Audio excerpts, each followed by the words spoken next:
Nós estamos falando aqui de grandes empresários, né, que não trabalham tanto assim, se trabalham, mas a população que é empregado dessas empresas trabalham muito e, diferente dos empresários, dos donos, ganham pouco. Então, trabalhar muito não é sinônimo de ganhar muito. E não é sinônimo de meritocracia. Porque tem gente, por exemplo, no comércio, nos teleatendimento, que viram noite, comércio que trabalha até dia 24 de dezembro, que trabalha em todos os momentos, trabalham muito e não ganham muito. Então, eu acho assim, concordo com o vereador Fantinel, o empresário está só interessado no seu lucro.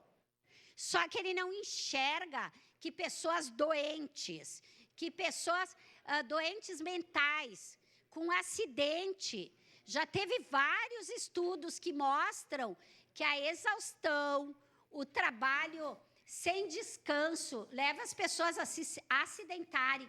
Tem documentários que eu gostaria até de recomendar, em outro momento eu vou recomendar para os colegas vereadores assistirem. Em frigoríficos, por exemplo, é rara a pessoa que trabalha mais de 2, 3, 4, 5 anos e não tem alguma lesão grave por causa das esteiras nos frigoríficos. E o empresariado tem que entender que essa redução de jornada, ela é ótimo para as pessoas que trabalham, porque elas precisam de lazer, elas precisam isso para a saúde mental, que a gente sabe o quanto ela está afetada na nossa vida, é fundamental, mas também é bom para o empresariado. Eu comentei aqui outro dia que eu fiz uma pós-graduação em Sociologia, e uma das disciplinas que a gente estudava era a Sociologia do Trabalho. Faz anos isso. E naquela época já se via vários estudos de pessoas, até o boneco do chefe, para as pessoas saírem lá e soquearem em algum momento, era bom para a empresa. Porque não faz mal, né, que o chefe levava soco com um boneco, porque a trabalhadora ia render mais, porque ela botava toda a sua atenção, sua exaustão para fora.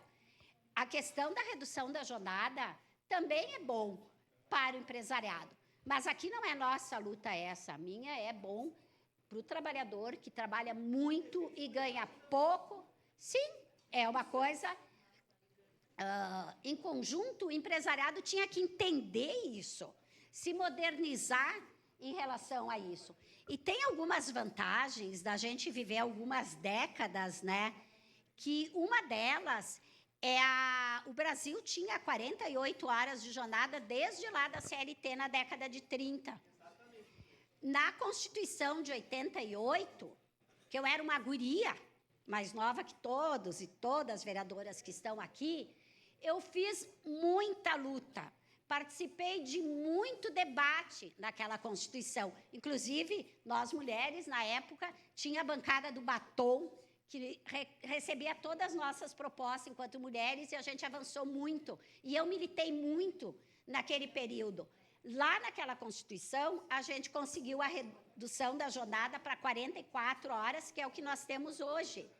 Essa Constituição está fazendo quase 40 anos, né, em 88, e não teve mais redução nenhuma, e a vida mudou, a vida do trabalho mudou. E eu lembro que naquela época, a resistência que tinha era mais ou menos como nós estamos vendo agora.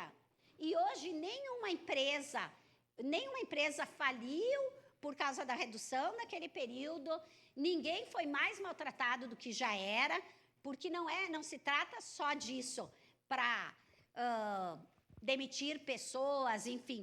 Então, eu acho que essa resistência da sociedade, das pessoas, pode até acontecer, o medo de perder trabalho, o enfraquecimento do movimento sindical, como algumas pessoas querem fazer.